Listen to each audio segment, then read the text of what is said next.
Dr. Amy, Dr. Amy J.L. Baker. That's your website. So if anybody wants to try and find you, they will be able to get you on that website. But I'll repeat it again at some point so that those who might have missed it will get it. So thank you so much for agreeing to our interview request for the Divorce Magazine, which is, if anybody doesn't know who's listening, the Divorce Magazine is an online magazine in the UK that covers all matters divorce, from children, families, parents, finances, mortgages, pensions, all kinds of issues that that come with divorce.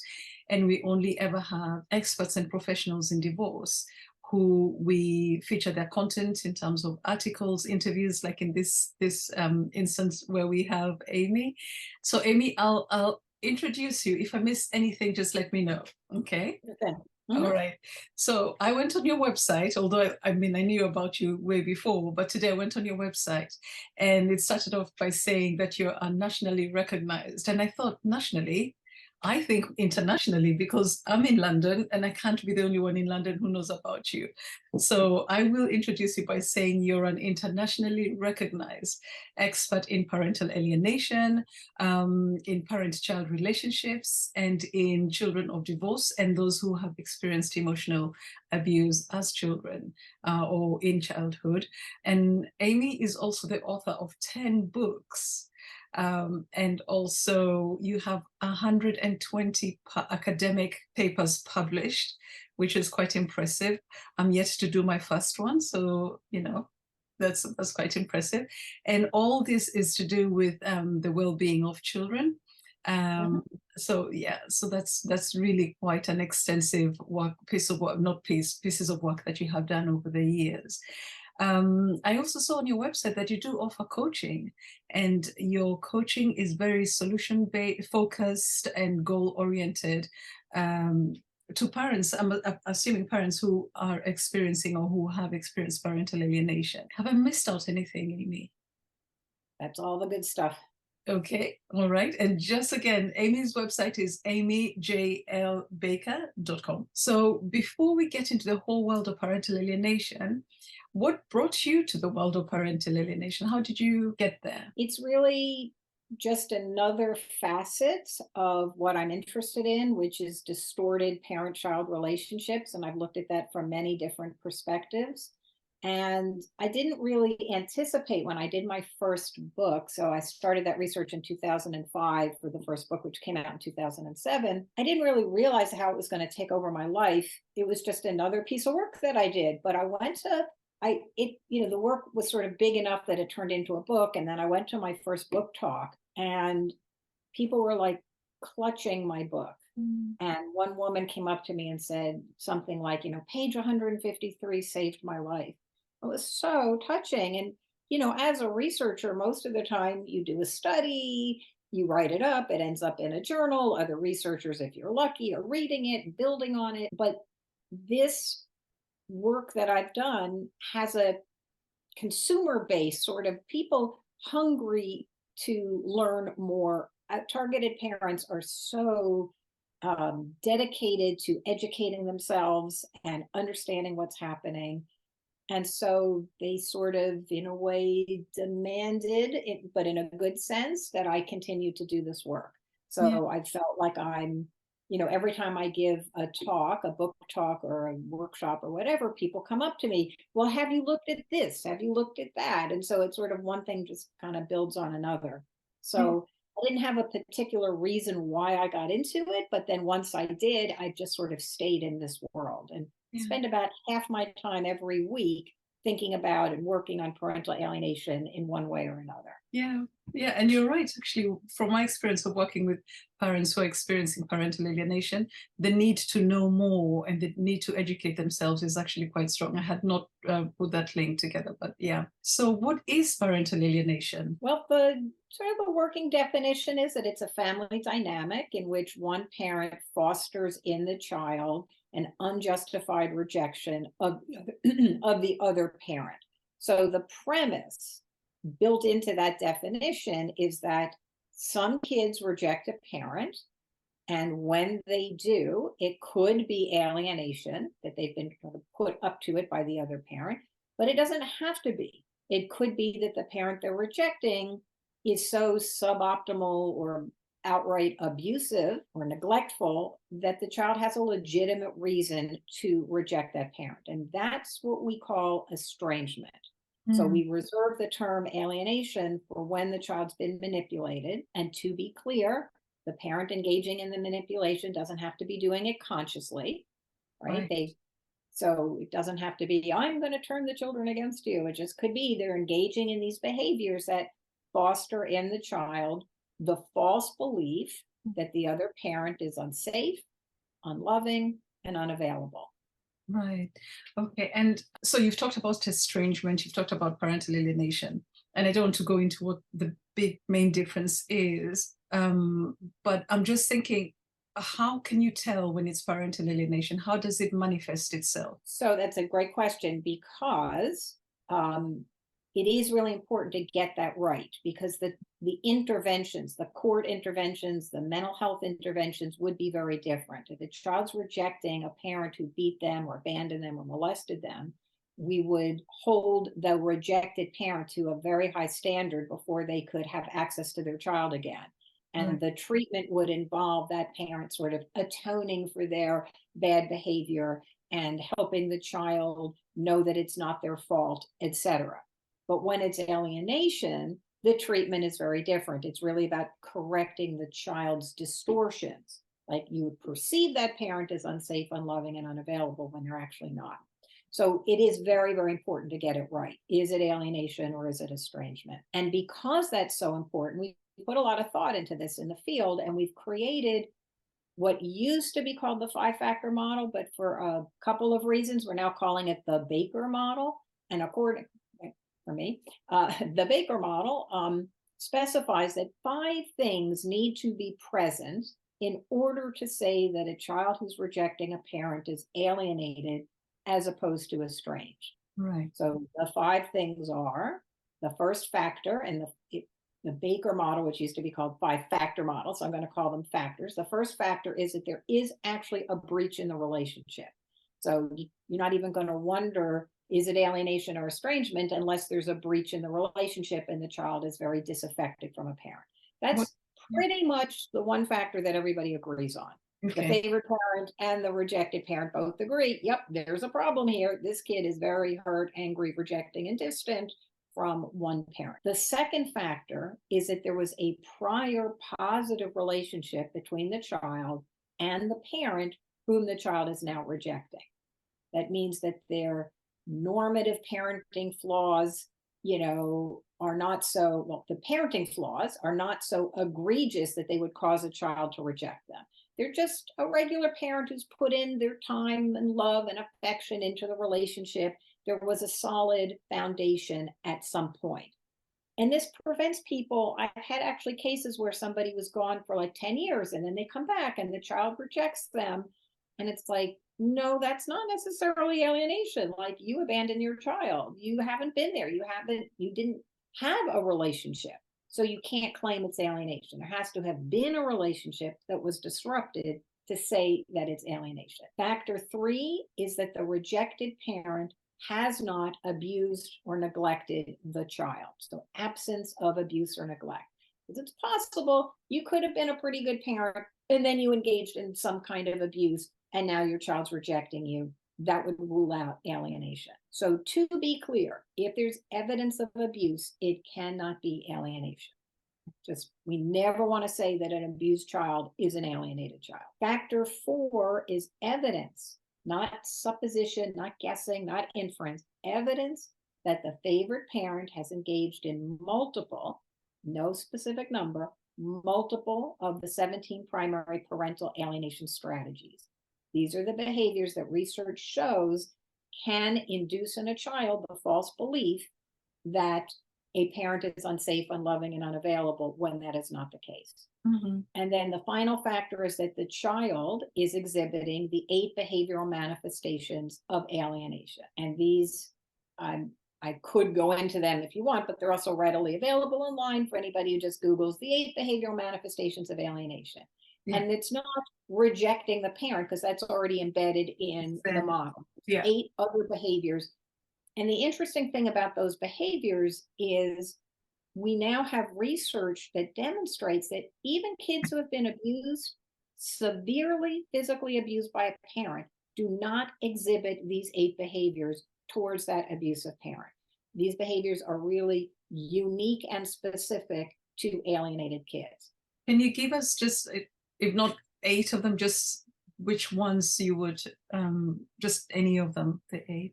Well, the campaign of denigration, that's the first one. And Yeah. I have to say, the names are somewhat confusing or not necessarily as clear. Like, well, what's the campaign of denigration? But Mm. what it basically means is that the child is over the top negative towards the rejected parent, gleefully telling everybody, that's the campaign part. My mother's a whore, my father's a monster, just like absolutely willing to announce to the world how horrible and disgusting. And this is very different than abused kids who it really takes them a long time to even admit that a parent's abusive, and they're still protective of that parent. And they generally feel like it's their fault that the parent abused them. So they're not so Mm. happy to let other people know that they've been abused. But also within the campaign of denigration involves denying any past positive relationship. So if you take a kid who's actually been abused and you say, tell me something fun you did with mom when you were younger, the kid can readily think of fun things. But alienated kids whose parent didn't actually even abuse them will say, I can't think of anything good that parent did. Nothing comes to mind. And even if this is true, if you show them a picture of themselves looking like they're having a good time, they will say either, that's not me, Wow. or, well, I was only smiling because my father said he would beat me up if I didn't smile for the camera. So it's like, again, abused kids can say, yeah, before mom, went on crack, or before dad started doing this or this, they were pretty good and we did have fun times. Yeah. Only alienated kids will say nothing good about that parent. So that's just one example of the 8 Yeah. behavioral manifestations. Yeah, so they will deny any happy memories. And I'm assuming that the abused child might also, the difference might be that they might be holding on to those good memories somewhere as opposed to denying them and Yeah. forgetting about them. One of my research studies was actually working with a group of kids who were alienated versus kids just in a regular divorce situation. And we gave them a paper and pencil measure. They were teenagers. And, tell me one good memory you had of each parent, da da da da da. And not only did the alienated kids say, like, I don't have any good memories, but they would literally write in caps, like, nothing, with 13 exclamation points. I mean, they are so focused on making sure that everybody knows just how much they do not like that parent. That's a lot, and I'm sitting here thinking to myself, and you probably will know this. When they're doing that, do they actually really truly believe it, or are they doing it because they're just supporting the alienating parent, even when they're absent? Do they actually genuinely believe this? Yeah. So that's particularly relevant for one of the 8 behavioral manifestations. It's called absence of guilt. And what that means is that they don't seem to feel badly when they hurt the targeted parent. And one of my little pithy whatever sayings is, alienation is where one parent gives the child permission to break the other parent's heart. Because that is, Yeah. one way to think about it, is that these kids really treat their parent very, very, very badly. You can't come to my, sweet 16 party, or I don't want you walking me down the aisle, or don't show up for this, or I never loved you. I actually saw a video once of an alienated kid. I guess for whatever reason, the dad was filming this. And Mm. she said, Dad, it's like this. If I had a watch and it got to be an old watch and it broke, I would just throw it in the garbage. That's how I feel about you. If you died, I would just say, oh, well, who cares? These kids can be very, very, very callous. And when Richard Gardner coined the term absence of guilt, at the time, I think many of us assumed that the kids actually felt no guilt while they were behaving this way.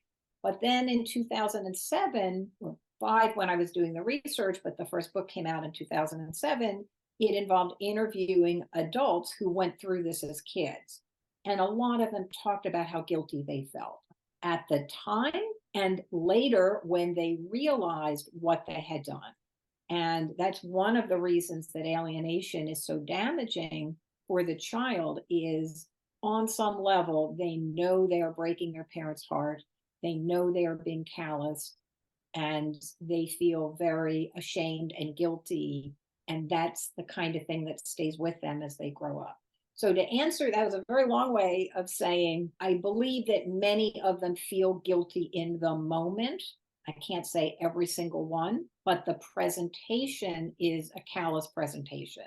I don't care. I don't have to say thank you to this gift that you're giving me because you're only giving it to me to look good for the judge.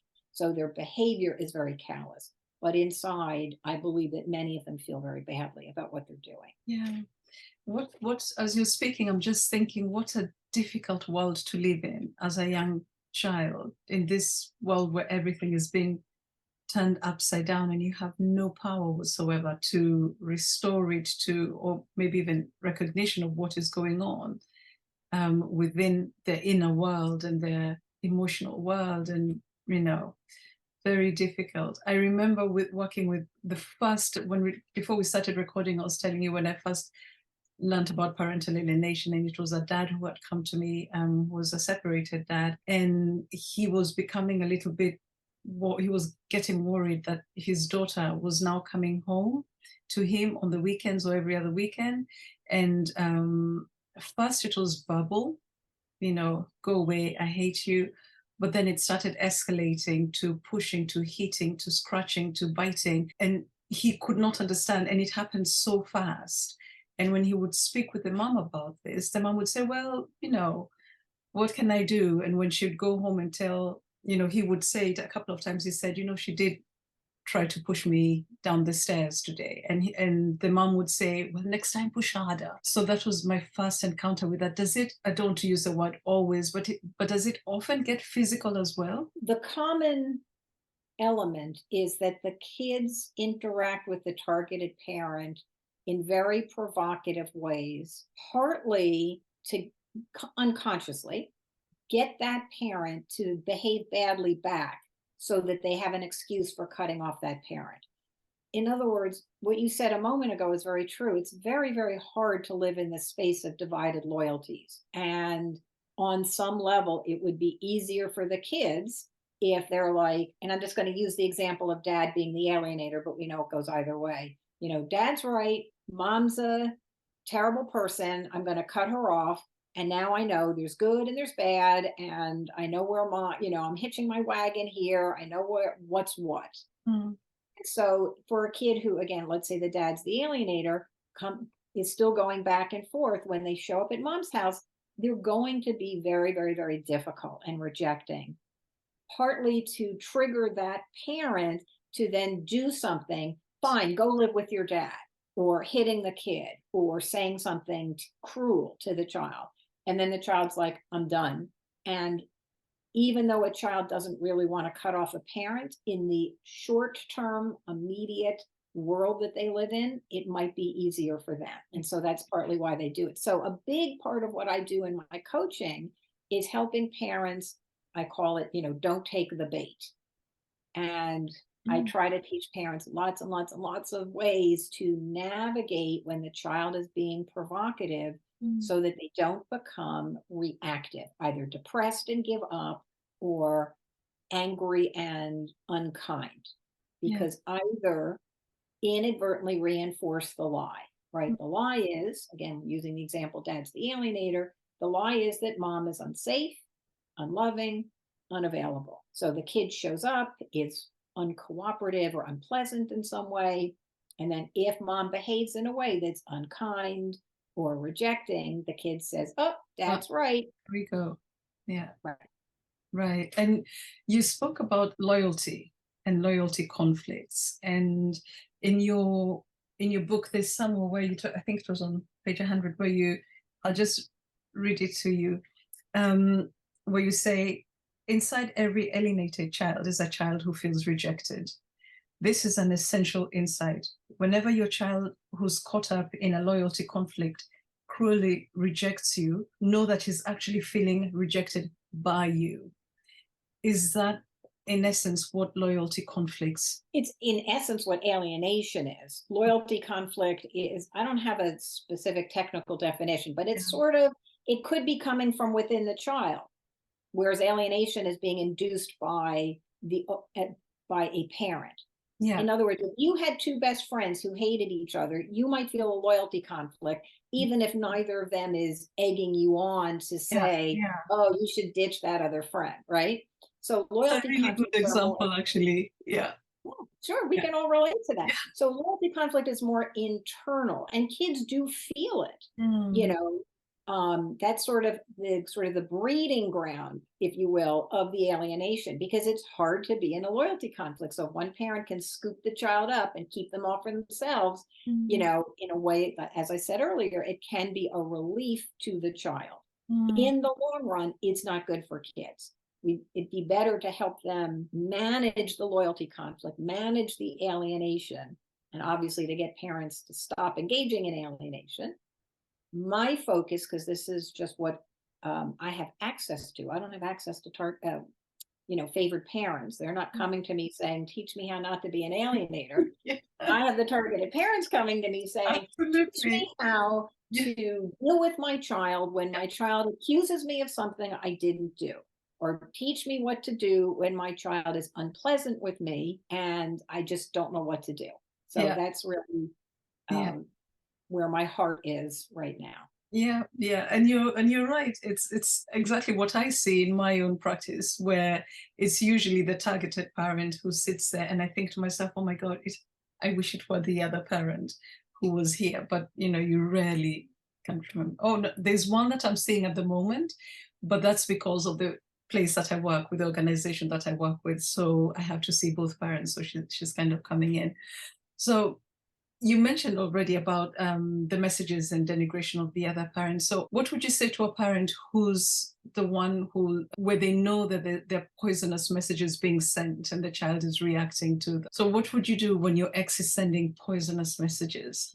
I mean, it's like, because my latest book is called Parenting Under Fire, right? Right. And the first third of the book that's what it is how do you interact with the child who's being provocative, who's being basically convinced that you don't love them or that you're not safe. And I'll just talk high level for a moment. The way that I think about it is turning up the volume on the positive parts of the relationship, or otherwise called enhancing the attachment.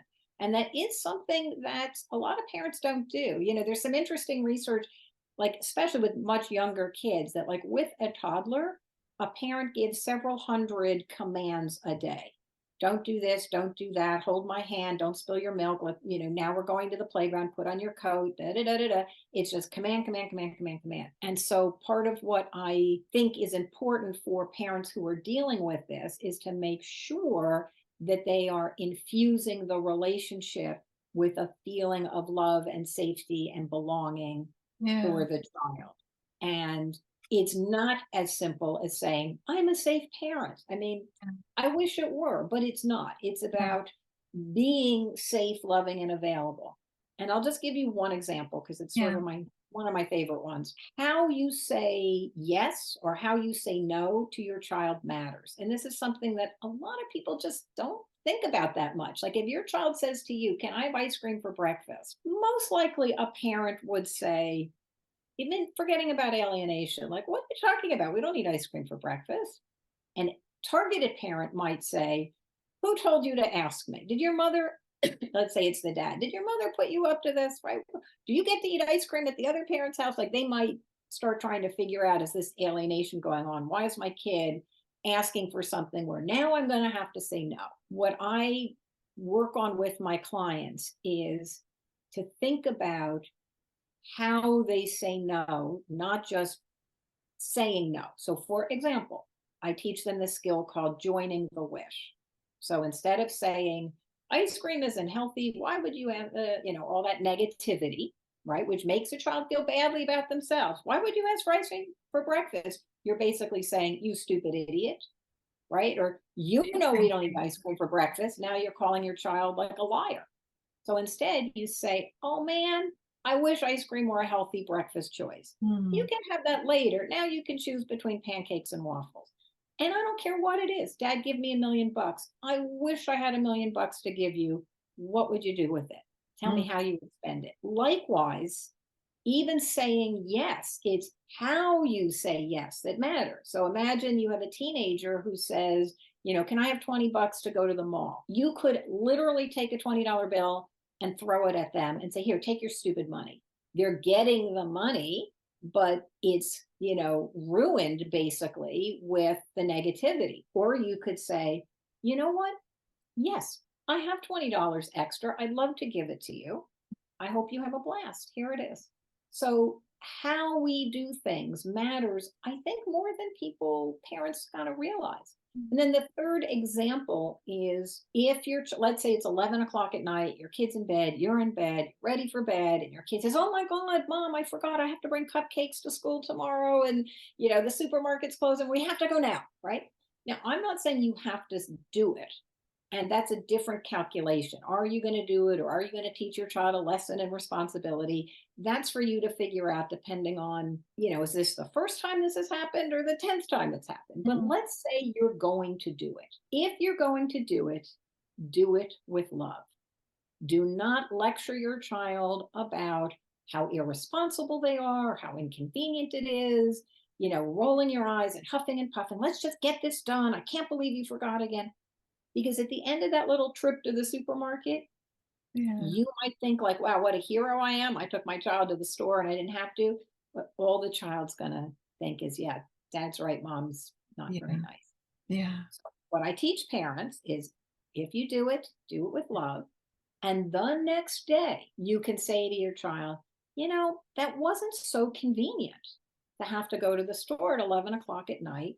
What could we do so that doesn't happen again? And so the things to notice is there's no shaming, no blaming. Mm. Not like you were bad, you were wrong. It's that wasn't convenient. So you're talking for yourself. I didn't love having to get dressed after I was in my pajamas. And then you're engaging in mutual problem solving. What could we do so that doesn't happen again? Mm. And maybe you and the kid will come up with a really cool solution. Like when you pick the child up from school every day, before you drive home, you say anything you need. Or maybe there's a post it note on the refrigerator. Or maybe you decide this child's old enough, and the two of you agree that it's the child's responsibility, and if they remember before 10 o'clock at night, you will take them someplace to get what they need. But if it's after that, you might not feel like it. But the solution ideally comes from the child. Yeah. Yeah. And then you say to the child, let's check in a couple weeks and see how our solution is working. Because sometimes the first solution works, but not always. And you're teaching your child respectful communication, mutually respectful problem solving, and your child's going to feel so much better about the relationship. And that's really what you want. You want to teach your child the values of responsibility, right? You don't want Yeah. to be at your child's mercy, like it's 3 a.m. and I want to go get poster board. You're not, that's obviously not ideal for the child. Yeah. But more important than teaching the child responsibility is teaching the child that you love them and that you can work out problems in a way that feels good for both of you. I'm sitting here and I'm thinking to myself how with listening to some of the parents that I've worked with where they get so affected by what is happening to them, where the child is telling them, I hate you, go away, you know, just really going at them verbally, and sometimes just trying to get them, locking them in the bathroom. When they go in, they try and lock them in and they laugh and everything like that. um and the feelings they might be carrying with them at that moment, where they think that they feel really angry, rejected, and then having to then respond with love, it might not be that straightforward. So how do they manage all the, I would call them, natural feelings that would come from the hate that is being shown towards them?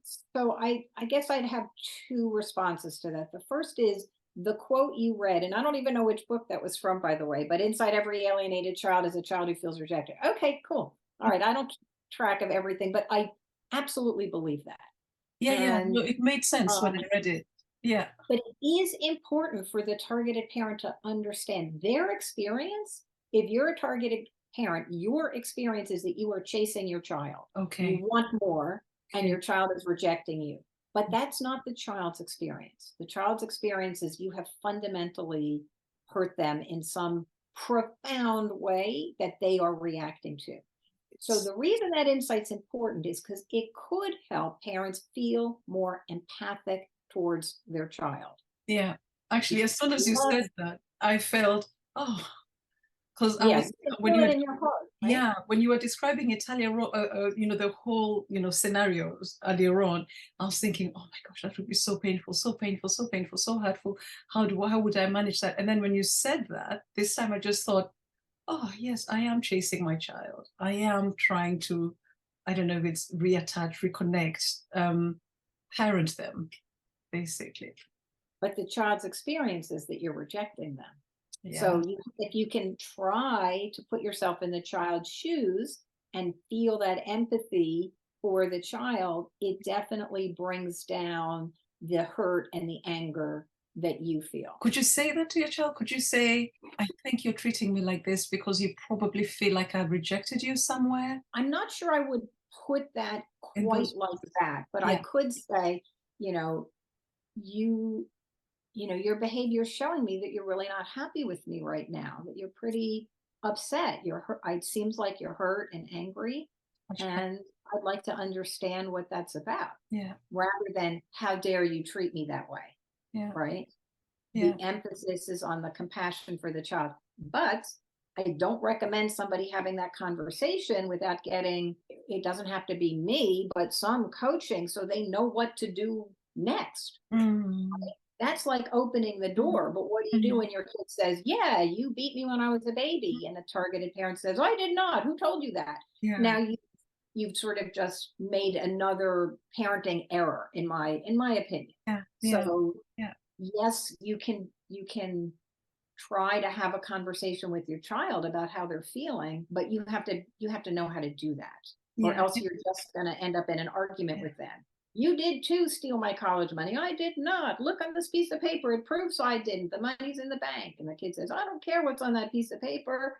I was told that you stole the money and I believe that. So it's at every step, whether it's the opening, hey, I think you're upset, all the way through, it's not intuitive, it's not obvious. Some Yeah. of it's counterintuitive. Actually, the opposite of what you think the right thing to do would be. You actually need to do something very, very different. And Yeah. that's not to keep plugging my book, but that's really what Parenting Under Fire is about.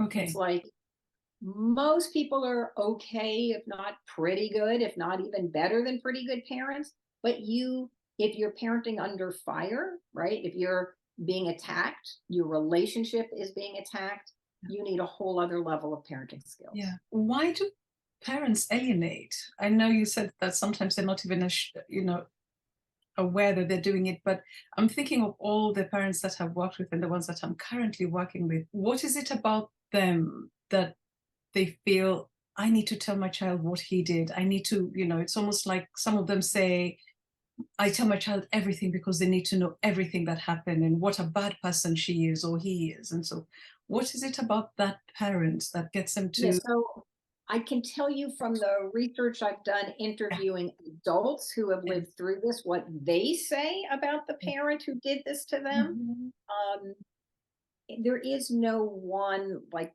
typical alienating parent, right? I mean, sometimes they do it because their whole life is the child and they just don't want to go from being a full-time parent to a part-time parent, Mhm. especially for parents who invest a lot of time, a stay-at-home parent, whether it's the mom or dad, both parents do this. But if you are the parent who's sort of really, really, really, really invested all this time and you're used to being with your child all this time, it's very painful to then go to, let's say, 50-50 or whatever the schedule is. So some people just want their kids, that Mhm. some people are angry and they feel like, well, if you don't want me, then you're rejecting us, because they sort of conflate, the end of the marriage with, rejection of themselves plus their kids. And some Mhm. people even say, oh, daddy doesn't love us anymore. Or if mommy really loved us, she wouldn't have moved out. So they're Yeah, encouraging the kids to yeah, conflate it. There's just so many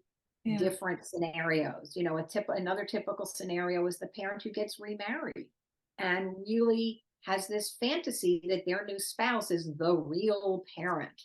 And they have this idea that this is the real true family, and they really like the other parent is like an inconvenience in a yeah, way, because it bursts yeah. some fantasy bubble about about their family life.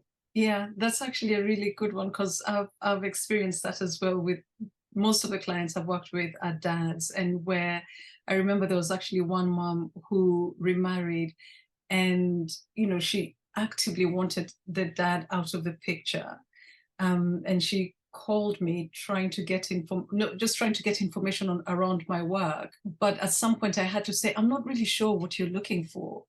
And then she said, well, actually, to be honest, I am the ex-wife of so and so, and I just want to know, did he attend the classes? Did he do this?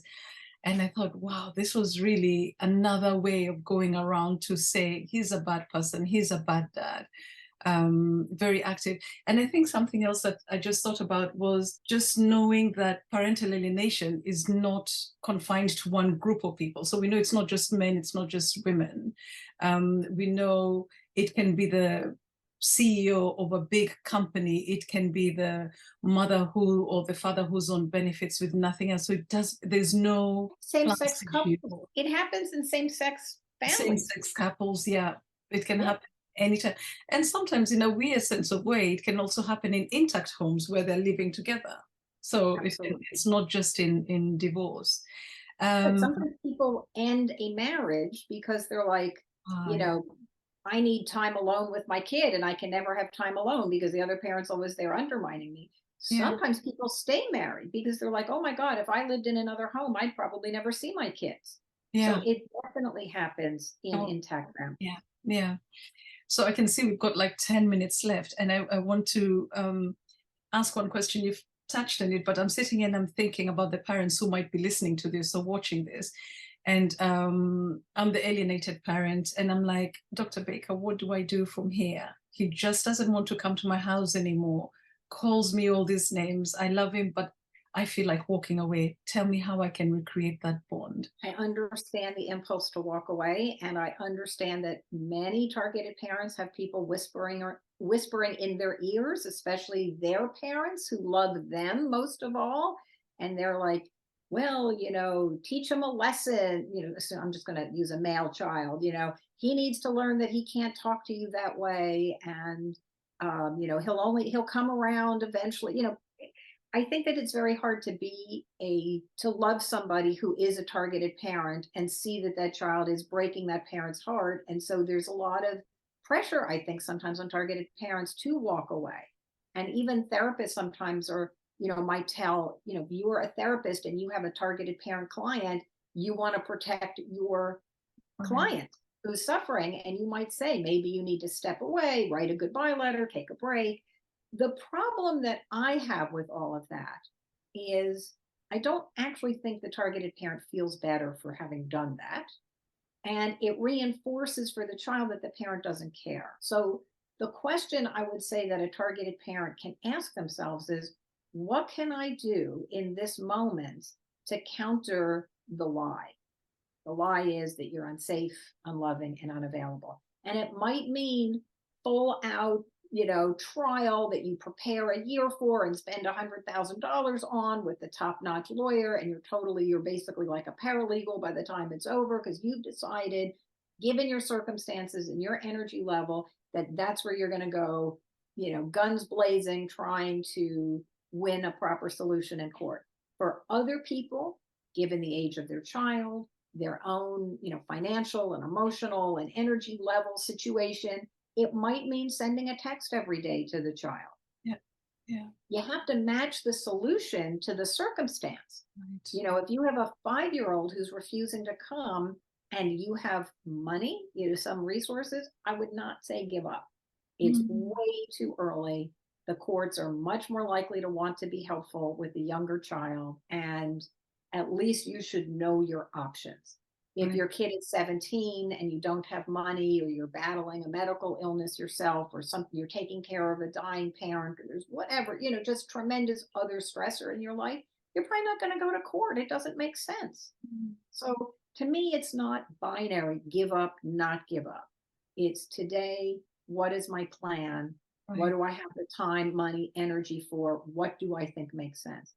The And moment. sadly, many people do not get enough support from their lawyer. Mm. Lawyers are very reactive. Oh, that parent showed up on your time, we'll do X. Oh, that parent did this bad thing, we'll do Y. What I try to do with my clients is, here's 5 things you could ask for of the court. Let's look at the pros and cons of each of them and see what makes sense, if any. And then I usually say, did your attorney do this with you? No, it just makes me upset. Now, if the child's over 18, obviously court is off the table.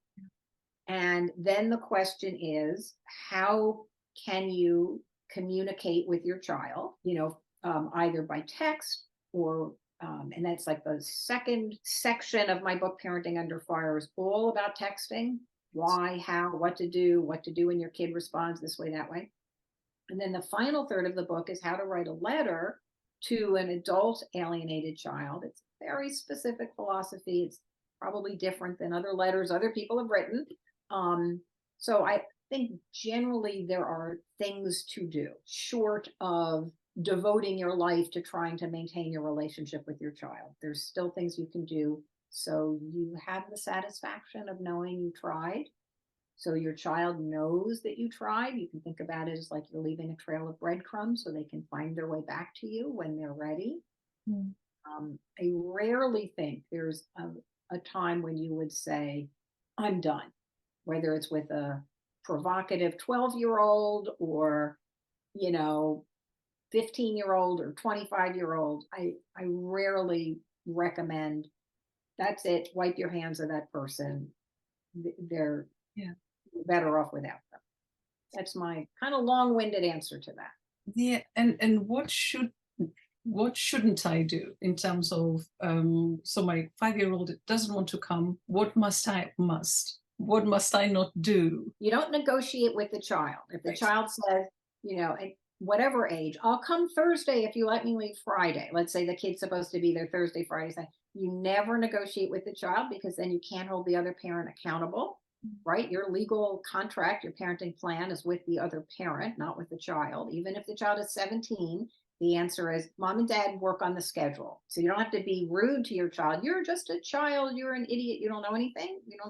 But you just don't negotiate with the child. Yeah. You always show up for your parenting time, even if the child says, don't bother showing up Saturday morning, I'm not going to be there. Well, it's my time to pick you up, I'm going to be there. And then you document it. If you don't get your child when you're supposed to, you show up, then you send an email, I was there and nobody seemed to be home.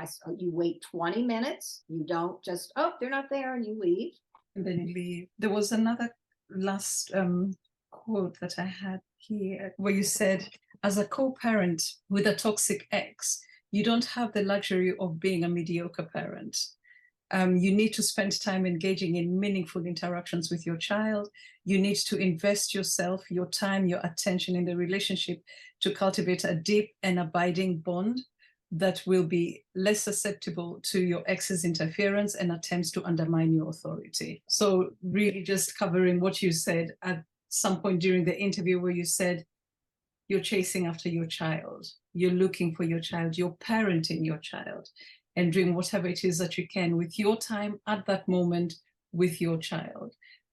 Just making the plans and going and keep going with them. The one tweak I would add to that is, I don't actually believe that we should be labeling anybody as toxic. I did not want to Right. name Okay. the book that. I know a lot I of people see. like that, but if let's say you're a mom and you believe you're a targeted parent and you're reading the book and the kid sees it, they're going to be like, oh, so you think dad's toxic? Like, I just don't think it helps. Yeah. I don't believe in calling, children rude or Yeah. disrespectful, or calling Yeah. the other parent narcissist or Yeah. toxic or abusive. So I feel Narcissist bad is that that's often the used title of my book. nowadays. Yeah, narcissist has become like it's got its pot in the limelight now. So Yep, you would change very the much. title of your okay. The publisher really insisted, and it's a very I popular book. see. I stand by the book. I just don't Yeah. love the It's a title. great book. It's a great book. And just the last chapter where actually the chapter, the final section that says final words. So I'm just thinking anybody who gets this book, the last section, what I liked about this part, where you say, we encourage you to ponder these questions to find your own truth. And you have all these questions here. That when I looked at them, I'm thinking to myself, this actually makes the parent to be reflective of what is going on. So you check yourself as opposed to reacting to what's in front of you. But how is this? How can I remember that my child is a victim when she's treating me so badly and causing me so much pain and suffering? It's not them. And if you keep that in mind, then you're like, okay, this is not the way it was supposed to turn out. How can I cultivate compassion in both myself and my child? So really getting the parent to look inwardly, at themselves as well, as the situation that presents in front of them. I had so many questions, and this is such a big topic. And I'm glad that we're talking about it. I'm glad it's being spoken about more and more and more and more, because it does happen. It does exist. It's painful. It's disturbing. There are no winners in the game, short term or long term. And I want to say thank you so much. Thank you My so much. pleasure. And those who are listening, Amy has got so many books on her website. I went there and I saw you've got your 10 books, you've got your papers there. Please visit the website and I'll tell you what it is in a minute. amyjlbaker.com. Everything is on there, and the coaching program is on there as well. Thank you, Amy. You're so welcome. Great Thank you. conversation. Thank you so much.